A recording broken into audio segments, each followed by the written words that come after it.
happy to announce with you really for the first time, Jesse, that we'll be publicizing a 1.1 million pre-seed raise that we've done over the past few months. We're really excited about that, and we'll be putting out the press on that, later in August.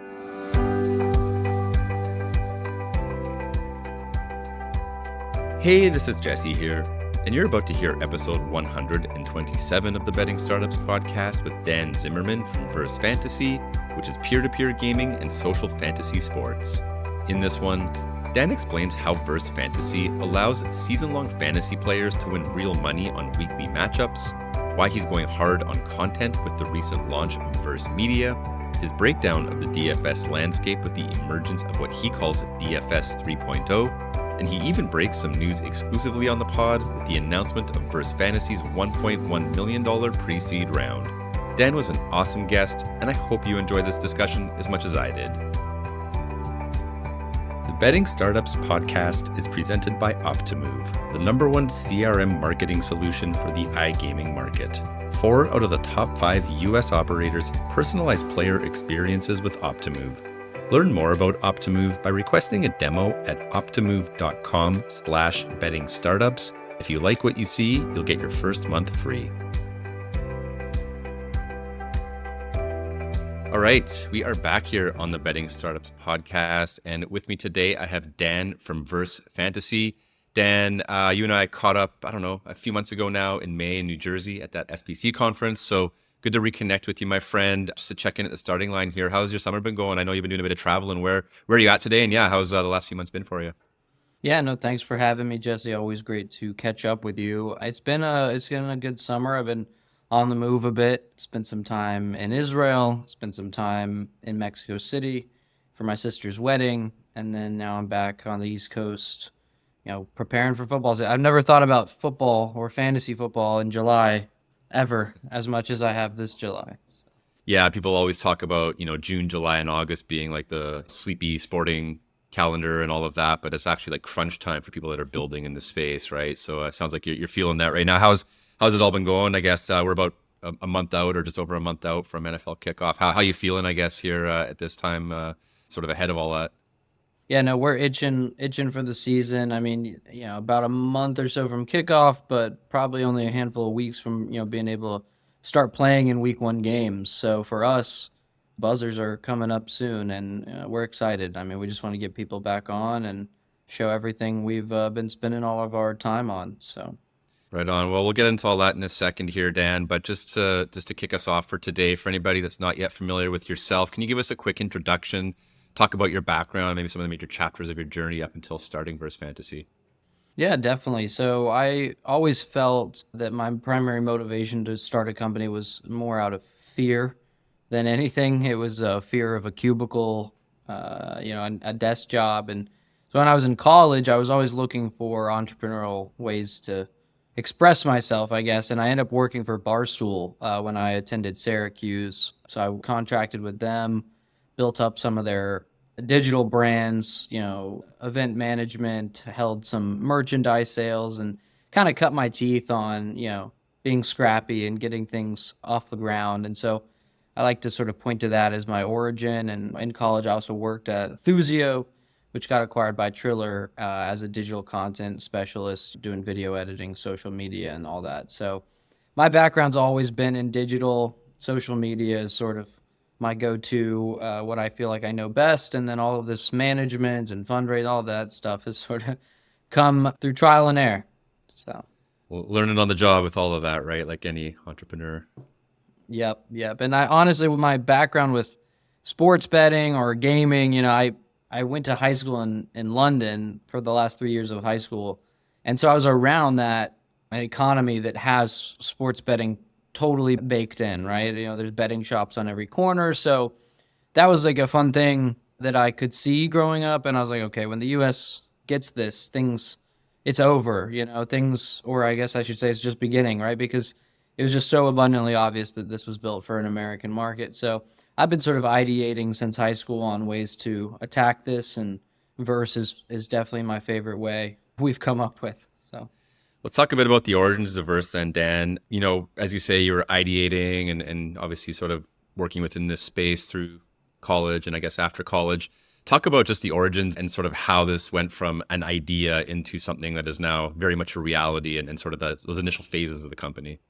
Yeah, totally. So, yeah, I think the primary concept for verse fantasy was not verse fantasy, it was verse gaming, which is what the company is called. And primarily it was going to go for a peer-to-peer sports betting route, something that you'll see profit exchange, sport trade, these companies have been successful with. But what we learned in our diligence was that, preparing and offering a sports betting regulated product is a very difficult endeavor. And so our pivot from our research really came in the fantasy world. But none of this would have been possible without my co-founder, David Rosen, who's our CTO and has built all of the technology for all of our products thus far. And, our origin story was best friends in college, roommates throughout the whole time. And he said, if I can pay the bills with the company, he'll join me as a CTO.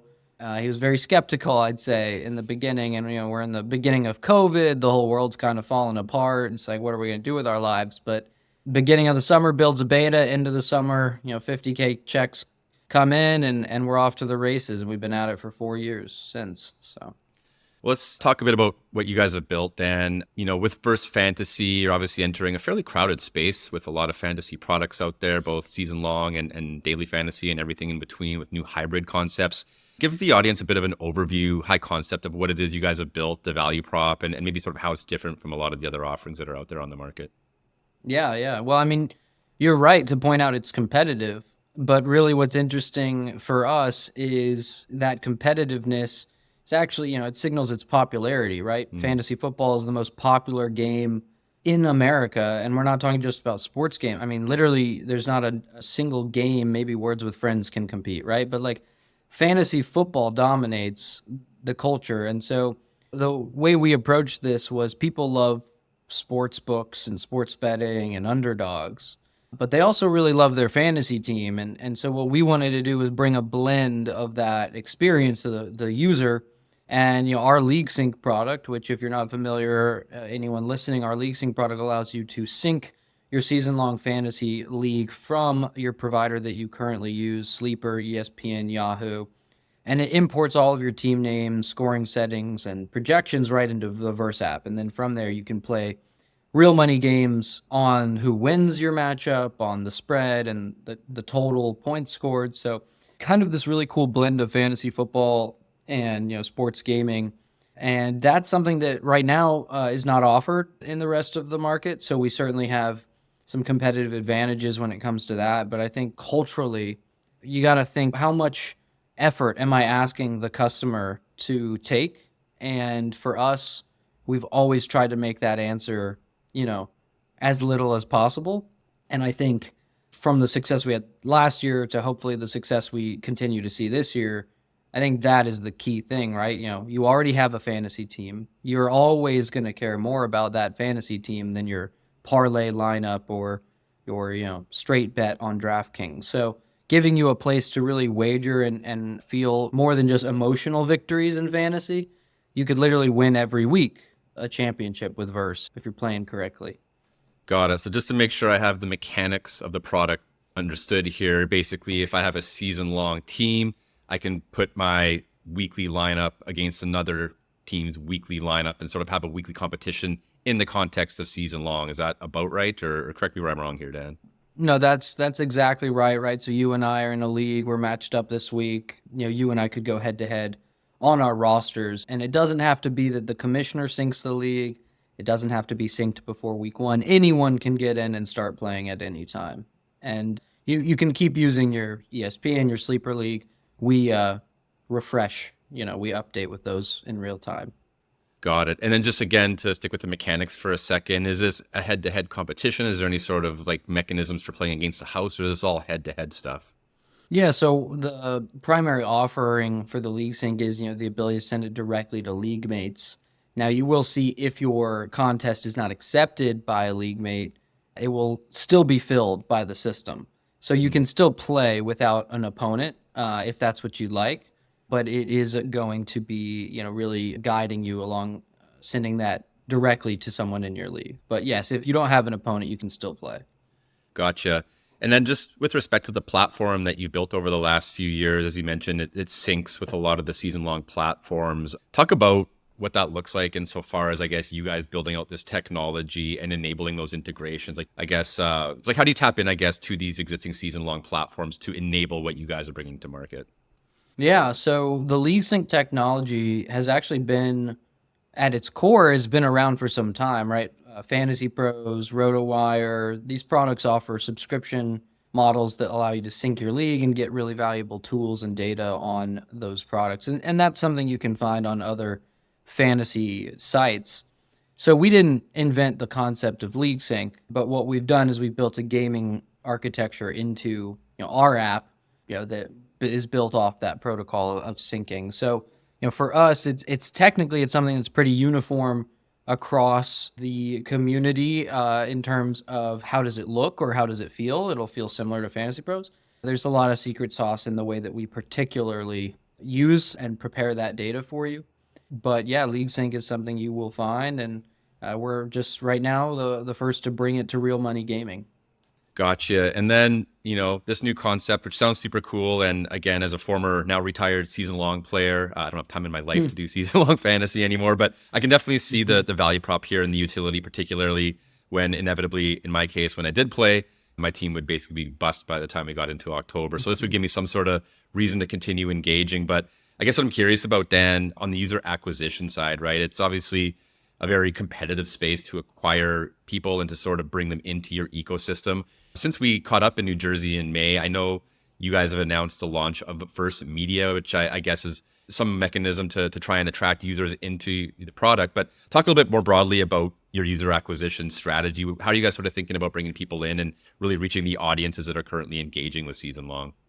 Yeah, absolutely. For us, with season long being as popular as it is, we're actually cheering for ESPN, Yahoo, Sleeper to acquire as many customers as possible, right? Go ahead and pool them for us. But for us, our approach is we're not just trying to sell to one person.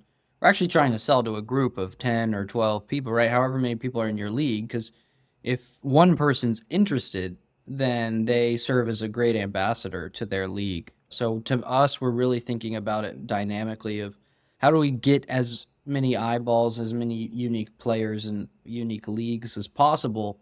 And obviously with a product like ours, you could almost argue that we are symbiotic with these season-long providers, and we add a value to the user who's already participating, already doing all of those behaviors.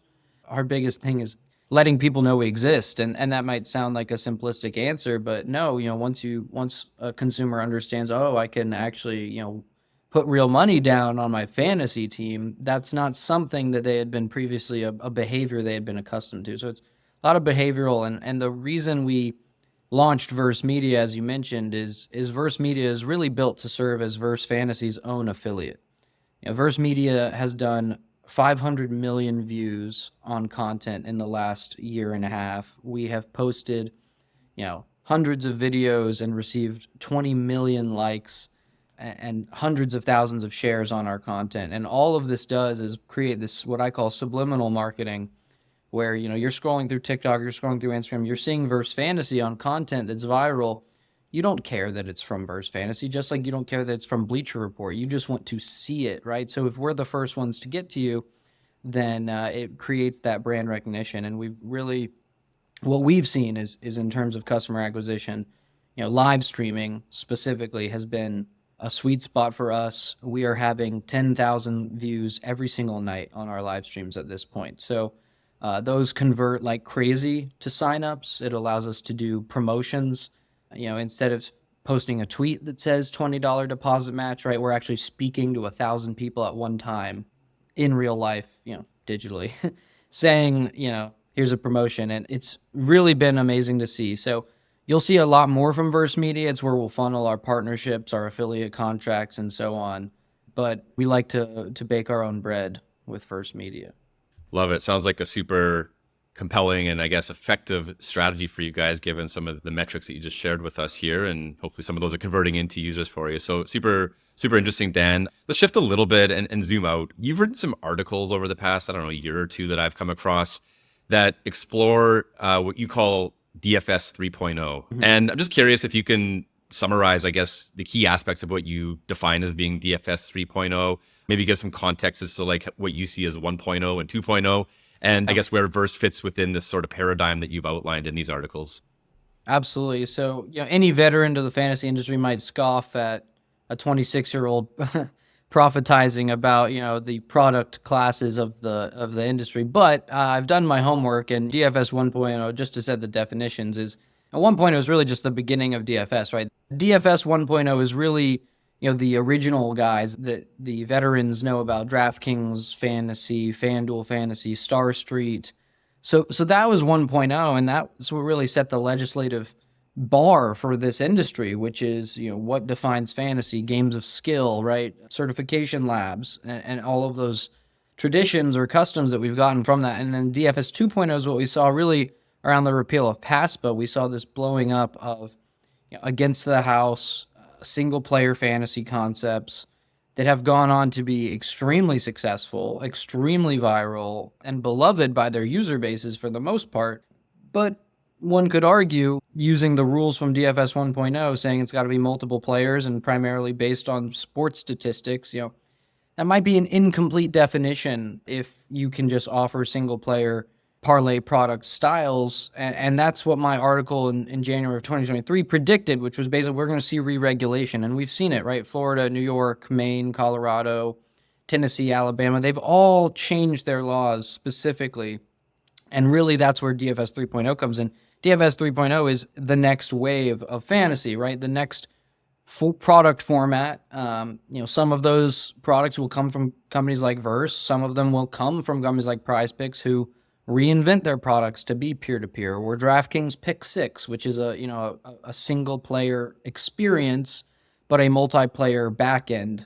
And it seems like there's some Wall Street consultants running, models on how to make this technically peer-to-peer for some of these companies. But with Verse, we feel it's almost like an homage to the original concept of fantasy football or daily fantasy football, because, on DraftKings, you're building a salary cap team, you're playing against a bunch of people, but on Verse, it's literally you versus me fantasy football, right? Like, you are putting your team against mine and we're risking money. It's obviously fantasy football, and it's obviously fun. So, for us, DFS 3.0 is really just the evolution of what is and isn't able to be offered, combined with what people actually want to play. Interesting. And you sort of just spoke to some aspects of this, but I'm curious if you can elaborate a little bit on what you might be anticipating insofar as, potential regulatory oversights that may tighten up on the fantasy space, and specifically DFS and some of the player versus house models that are out there. And you just called out some of the incumbents in the space that are adapting their own products to potentially get ahead of this. But I guess, what are you sort of seeing or anticipating, and maybe how's that influencing the way you guys are building out Verse? Yeah, honestly, the primary influence, I would say, has taken place over the last 18 months, which is, 18 months ago, we were 6 months away or so from the first football season, and we completely reinvented our app. We completely scrapped a ton of it and rebuilt it partially for these regulations. And really what we were anticipating is, hey, if a state kicks out one of these companies, that could provide a opportunity to be whoever was using that product, be their next favorite product. So, to me, I think we are really interested in pursuing markets where some of our competitors have recently had things change up on them. And I think that provides an interesting opportunity. And as a wider sort of scale, I would say that the industry is not done re-regulating. That being said, some states have shown a willingness to keep the definitions or preserve the products that are in operation. So it's not an open and closed case by any means. And all of this stuff tends to go state by state. So it will be a slow drip. But we've already seen PrizePicks and Underdog introduce peer-to-peer versions of their Pick'em product. I think PrizePicks calls it Arena, or maybe Underdog calls it Arena. But both of them, are in 5 to 7 states, sort of on a test trial basis. I think we'll see them added to the majority of markets. And I think part of this is a diversification play, but part of it is, a genuine attempt at maintaining operability. And these companies are full of very, very smart, well-accomplished people. They're going to figure out a path forward, I have no doubt. but it is something that is significant mud on the tires when you're dealing with regulators in states saying, hey, change everything. It's a tough starting spot. Let's talk a little bit about the funding side of all this. You mentioned at the outset here in the early days, a couple 50K checks came in. Give us a bit of a backgrounder on what you guys have raised to date. And as a second part to that, Dan, talk a little bit about any current or future fundraising that you have in mind to capitalize the next stage of growth for Verse Fantasy. Yeah. Well, happy to announce with you really for the first time, Jesse, that we'll be publicizing a 1.1 million pre-seed raise that we've done over the past few months. We're really excited about that, and we'll be putting out the press on that, in later in August. And it's really, for me, it's really validating to have such great partners who have been successful in their own companies, come in and fuel ours. And we really think the next 4 to 6 months could be explosive, and we'll go out and look to raise again, once we have a good grip on how we perform this season. But really excited about this raise and our partners, Frontstage Ventures, and we're the lead investors on this one. So. Well, congratulations, Dan. I know we've spoken before, and this was a journey you've been on for a while. So to secure the bag is a huge milestone and obviously a huge validation of what you and the team have built and more importantly, are working towards here. So thanks for breaking the news here, by the way, on the Betting Startups podcast. Absolutely. Just to, elaborate a little bit, talk about the journey securing this round. Because, as we all know, anybody out there raising money right now is experiencing very challenging conditions for a number of reasons. Just talk about how, you overcame the inherent, headwinds in the capital markets right now. And what was it about the Verse Fantasy opportunity that ultimately compelled your backers to write the check and allow you guys to take this next step in your journey? Yeah, well, it's tough because, I don't want to, it's hard to act like you're more of a survivor than a specialist, right? To come out of this economy with a fundraise. But, I'm really proud of not just the work I've done, but the whole team to get us to this place. Because yes, and investor relations is important, but if you don't have the product, if you don't have the team behind you, then there really isn't much to talk about. So for us, I think the biggest key was we heard 1,000 no's, but some of those no's turned into yeses once we proved ourselves over time, right? And it feels awful to get off the phone and hear an investor say they're not interested, but you also got to understand the context that you give them in that moment.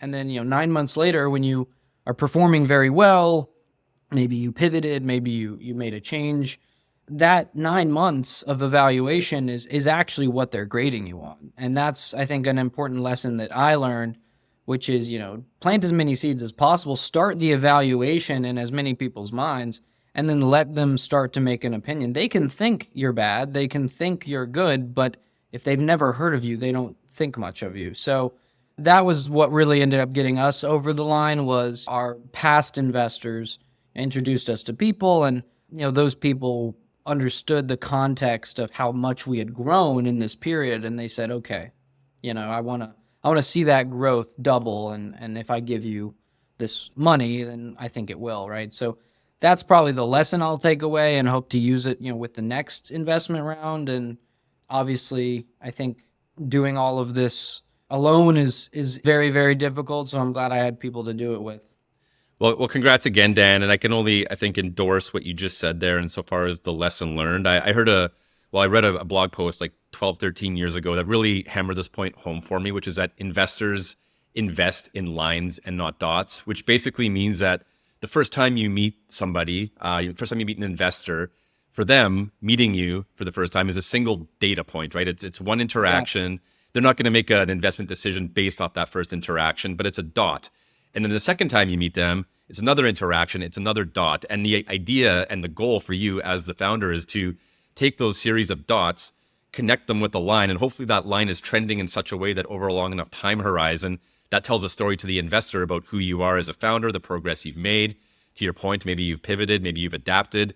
And it's really those lines that they're investing in. It's not the individual dots. And I think your story here is really a good illustration of that concept. So congrats again to you and the team. I know that's been a long time coming for you guys, and that's huge. So yeah. I guess just looking ahead then to the start of NFL and, with the new capital in the bank, what do you guys focus on really over the next little while, and I guess maybe where will some of the funds go, and how you guys investing that to get that next stage of growth. Yeah, totally. So, we did bring on some engineers, which will help us greatly, as any software company will know. But what, sort of more consumer facing, what you'll see is if you're, a Fantasy Pros user, if you're a RotoWire user, we've got some awesome integrations with those companies coming out this season where you'll see actually your odds inside the Verse app for your fantasy team actually built into the Fantasy Pros and RotoWire ecosystem. So I think that is, when we think about working with fantasy football partners, we can't really think of bigger and better candidates than, Fantasy Pros and RotoWire. So we're really excited to have a software integration with those guys. You'll also see a ton of social media and digital activations, particularly around something we're doing called the Creator League, where we're bringing 10 to 12 fantasy football content creators and playing them in a season-long league against each other, right? And they'll be playing on Verse every week. So you'll see some really innovative. I mean, the thing about Verse that differs from DraftKings or Prize Picks or anything when it comes to advertising is posting a bet slip saying, "Hey guys, I'm betting on the Chiefs tonight," or "I'm betting on Mahomes over." When you're using a sportsbook style product, that is purely a one-way trip. You are simply asking your followers and viewers to see that. With Verse, what we're going to be able to do is offer the ability to play against the influencer. So, let's say we get Chad Johnson to work with us. You could literally play in a fantasy contest against Chad Ochocinco Johnson, right? That's a way cooler experience for a user. So you'll see a ton of that. We call it the Verse Me formula, which is basically plug anybody, right? You could be local super fan, could be Trader Joe's checkout person, it could be a major influencer. Anyone can post a tweet that says play, Verse Me, play against me. So you'll see a ton of that strategy being deployed. Awesome. And what does a successful NFL season look like for Verse? I guess when you get to the end of it and you look back, like what would you deem to be a successful season for you and the team? Yeah, I mean, in short, I think the successful season would be after the season you've heard of us, right? Now, obviously you've heard of us, but for us, a product like us, we can spread through the grapevine. It's in group chats. It's in Discord communities. Like, these are all very difficult to penetrate with 99% of consumer products. And we are part of that 99%, but we think we could be part of that 1% with our viral impact, referral codes, getting your whole league on, bonuses for that, sponsoring your league if you get the whole league synced, right? So we think it's going to be an exciting time to attract groups rather than individuals, and that's what I'm going to be focused on. But yeah, I think success would be walking out of the season, someone in your league has used Verse, and we know your team name, and then next season you can just sign up and start playing in half a second instead of 2 seconds. Love it, Dan. Zooming out a little bit further on the timeline, say 5 years down the road here, I guess in your wildest dreams and in your biggest ambitions, where is Verse at in 5 years? And I guess what does it represent within the wider fantasy landscape? Yeah, well, I certainly think that the current product, LeagueSync, could be a cultural sort of fixture in the way people play, right? I'm playing my fantasy football league. I'm also betting on it or, playing for real money. And those are things that I think we can create a culture from, almost like fantasy football for adults is kind of a brand we see ourselves going towards. We can't say only fantasy because it's too close to OnlyFans, but that's what we're going for. I also would say I still think, there's a lot of lucrative opportunity in season-long fantasy. Sleeper has shown that you can go up against the Giants and you can cut off, 30% market share in a couple years. And with product superiority is really the way they've done it. We have a couple different ideas about season long, keeping the theme of monetization and real money. So I would like to get us bigger into the season long fantasy sports game. If you look at fantasy basketball, I don't really think there's a good solution out there for it. I don't think people are really playing it all that much anymore. Fantasy baseball has opportunity for LeagueSync products. So really viewing Verse as a tech stack almost for any league and any type of game, and then how can we sort of build on top of that layer is something we'll definitely be playing up to. And along with that, I mean, I think there's a potential for Verse to work with a licensed sports book in the future to facilitate peer-to-peer betting in a way that feels arcadey and casual and also is 100% backed by book that we can partner with. So I think there's really infinite potential for these types of game styles for us. But the number one thing we're focused on is culture. We want to be part of fantasy football culture. If we do that right, everything else will follow. Awesome. For people listening, Dan, that want to check out Verse, get their hands on the product and or get in touch with yourself, can you quickly plug all the touch points where they can do that? Absolutely. So guys, you can find Verse at Verse Fantasy on every social, TikTok, Instagram, Twitter. You can find me on LinkedIn, Daniel Zimmerman. That's really best place to find any stuff related to me or the company. And always you can shoot us an email, support@Verse Gaming or Dan@Verse Gaming. Either one I'll see. Awesome, Dan. Well, we'll leave it there for today. It's been great getting to know you over the last little while. And I got to say, it's really, I think, impressive what you've done at the age of 26. You speak like somebody that's been in the industry for 20 years, not 5. So sky's the limit for you and the team at First. Congratulations again on the new raise and wishing you guys all the best for the upcoming NFL season. Yeah, thanks so much, Jesse. Can't wait to do it again with you again sometime soon. So, all right, man. Until then. Thank you.